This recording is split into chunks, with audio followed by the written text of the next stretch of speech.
அந்தியூர்ல நான் பொதுக்கூட்டத்தில் பேசுறப்ப மதுபான ஆலைகள் அனைத்துமே வந்து திமுக காரங்க தான் நடத்திட்டு இருக்காங்க. அதே மாதிரி கனிமொழி தேர்தல் சமயத்தில் வந்து மதுபான கடைகளை மூடுவேன்னு சொல்லி சொன்னாங்க. ஆனா அவங்க சொன்னபடி எந்த கடையும் மூடல.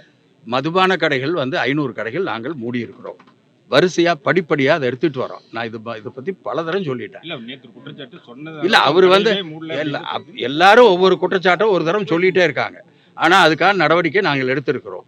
பிராக்டிக்கலா என்னங்கிறத நீங்களும் பாருங்க. சரி, தாவேகா தலைவர் விஜய் அவர்கள் இன்னைக்கு கூட்ட நெரிசல்ல சிக்கி அந்த குடும்பத்தை நல்லா சந்திக்க இருக்காரு. அவர் என்ன விமர்சனம் பண்றாரு, அவர் போய் சந்திக்காம அவங்களை அழைத்து வந்து சந்திக்கிறது வந்து ஒரு விமர்சனமா இருக்கு. பல கட்சி தலைவர்களுமே அதை விமர்சனம் பண்ணி பேசிட்டு இருக்காங்க. நீங்க ஒரு மூத்த அமைச்சர் எப்படி சார்? மக்கள் அதில் முடிவு எடுக்கட்டும். இல்ல சார், ஜாதி வாரி ஜனங்க மதுபான ஆலைகள் வந்து திமுக காரங்க தான் இல்லைங்க. அதெல்லாம் அந்த காலத்துல ஏதாச்சும் இருக்கிறதே நாங்க இப்போ என்ன நான் போய் கணக்கு எடுக்கட்டும். அந்த மாதிரிலாம் ஒன்றும் எல்லாரும் தான் வச்சிருக்காங்க. யாருக்கிட்ட இருக்கு யாருக்கிட்ட இல்லைன்னு இல்லை. ஒரு தொழில் அது சட்டத்தை மீறி இருந்ததுன்னா அங்ககிட்ட கேளுங்க. சட்டத்துக்கு உட்பட்டு இருந்ததுனாக்கா அதை வந்து நீங்கள் வந்து கேட்கறதுல சரியே இல்லை. அதனால முத்துசாமி பின்புன்னு ரெண்டு இருக்குது. இங்க வந்த போது விஜய் கூட பாட்டு பாடினாரு 10 ரூபாய் பாலாஜின்னு. இங்க எடப்பாடி வந்த போது 10 ரூபாய் பாலாஜி. அந்த குற்றச்சாட்டுகளுக்கு சரியான பதில் இல்லை. இடி ரெய்டும் நடந்திருக்குது. இப்ப கோர்ட்ல ஸ்டே இருக்குது. இல்லை நான் சொல்றேன். உங்களை பத்தி எதுவும் பிரச்சனை உங்களுக்கு இல்லை முன்பும் இல்லை பின்பும் இல்லை. நீங்களா முடிவு எடுக்காதீங்க. இதை பத்தி நான் எத்தனை தடவை தான் சொல்றது. இங்க பாருங்க, இல்ல அதுக்கு முன்னாடியும் இல்லைங்க. அப்படி இல்லை, தவறாக வந்து பண்றாங்க. ஏதோ சில பேர் ஒரு தவறு பண்ணதுக்காக அவங்க அந்த அந்த பனிஷ்மெண்ட்டை அவங்க இன்னைக்கு ஏற்றுக்கிட்டு இருக்க வேண்டிய ஒரு சூழ்நிலை.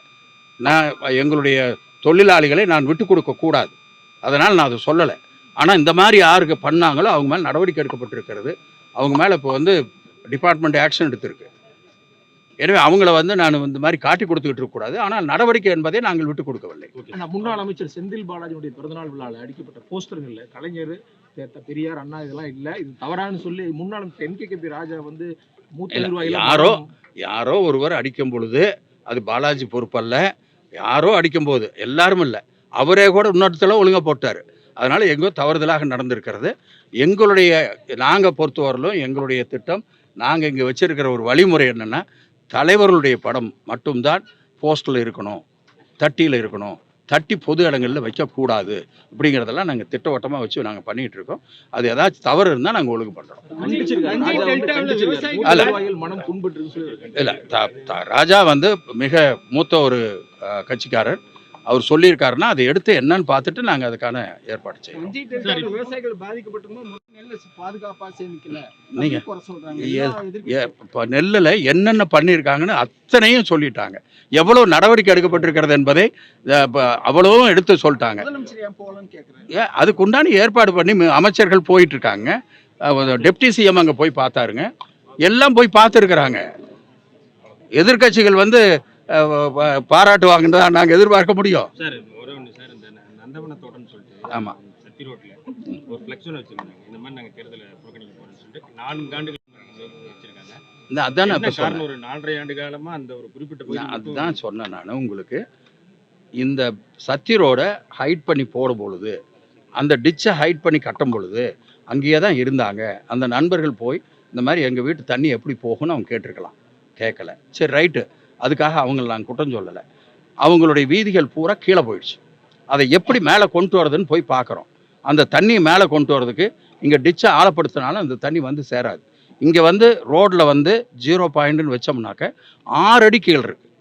அந்த கடைசியில் 6 அடி கீழே இருக்குது. அந்த 6 அடி ஹைட் பண்ணி தண்ணி அங்கேருந்து இங்கே கொண்டு வரதுக்கு ஏற்பாடு பண்ணோம்னா எல்லா வீட்டுக்குள்ளேயும் தண்ணி போயிடும்.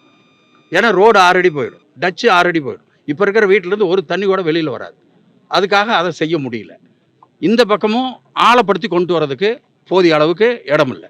இதெல்லாம் பல தரம் போய் பார்த்து அதிகாரிகள் வந்து அவங்க திருப்பூர்லேருந்து அதிகாரிகள் வந்து அதெல்லாம் பார்த்துட்டு அதை செய்ய முடியாதுங்கிற நிலைமையில் இப்பொழுது நாங்கள் ஏற்கனவே பின்னாடி வந்து எல்லாம் பட்டா லேண்டு, அந்த பட்டா லேண்டில் தான் கொண்டு போகணும்.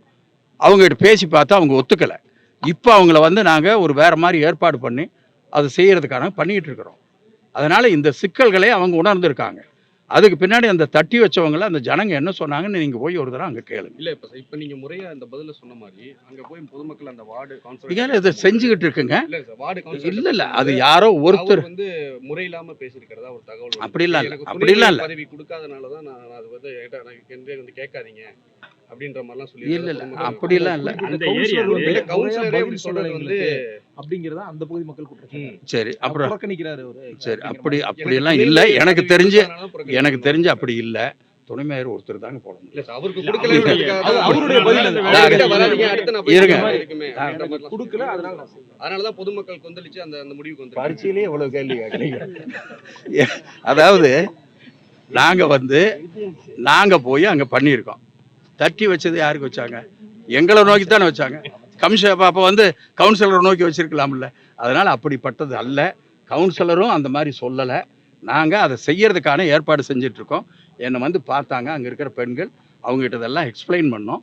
6 அடி தூக்குனா என்ன ஆகும், ஒரே நாளில் நாங்கள் செஞ்சுட்டு போயிட முடியும், ஆனால் செஞ்சால் என்ன ஆகுங்கிறதுனால தான் நாங்கள் விட்டுட்டோம். அங்கே ஒரு கிணறு போட்டு அதிலிருந்து பம்ப் பண்ணி தண்ணி கொண்டு வரலாம். ஆனால் மழை காலங்களில் அந்த பம்ப் ஓடலைனாக்கா அது கொஞ்சம் சிரமமாக இருக்கும். எனவே நிரந்தரமாக ஒரு வழி பண்ணுறதுக்காக தான் இந்த ஏற்பாடு பண்ணிகிட்ருக்கோம். என்னென்ன பண்ணணும்னு எல்லாம் சொன்னோம். அதுக்கு பின்னாடி அந்த தாய்மார்கள் அந்த தட்டி வச்சவர்கிட்ட சண்டைக்கு போனாங்க. இது நீங்கள் அங்கே போய் கேட்டுக்குங்க. செய்திகளை உடனுக்குடன் தெரிந்து கொள்ள கீழ்கண்ட கேபிள் மற்றும் டிடிஹெச் நெட்வொர்க்குகளில் எம்நாடு செய்தி தொலைக்காட்சியை காணுங்கள். பாதகம் செய்பவரை கண்டால் நாம் பயம் கொள்ளலாகாது பாப்பா. மோதி மிதித்து விடு பாப்பா, அவர் முகத்தில் உமிழ்ந்து விடு பாப்பா. அண்மை செய்திகளை உடனுக்குடன் தெரிந்து கொள்ள இணைந்திருங்கள் எம்நாடு தொலைக்காட்சியுடன்.